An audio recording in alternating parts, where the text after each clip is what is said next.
Okay, so here's a closer look at removing the rear bearing. I'm going to use my wrench. I'm just going to keep turning my wrench on the puller there, and you can see my bearing is going to start. See how it is? You can see the silver space.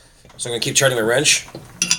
Okay, and you can see that bearing is going to keep coming off the shaft there, okay? So a couple more spins, and my bearing will be off the shaft. You can see how there's more of a space there now. So just take your time. You'll have to use a little bit of force. It might get frustrating depending on what kind of puller you're using. But there you go, my bearing is almost off the shaft, just like that. Okay, there you go. Remember, it's a 6203 bearing in the rear, 6203 bearing in the front. Here we go, my bearing is just about off now. See, there you go. Keep it going, and there you go. Bearing is completely off. Now, you don't want to drop the socket.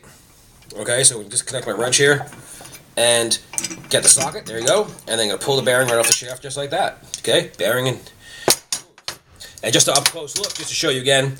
This socket, where the square side was out, 1/4 inch, 10 millimeter, was on top of the shaft, just like that. Okay, so there you go. So there you go. The bearing is removed. Make sure your clip is in the groove. Okay, there's a little groove here. Make sure this clip is in the groove and it doesn't move back and forth. Okay, now what we're going to do is we're going to back up and we're going to show you how to remove the front end bell and how to remove that bearing.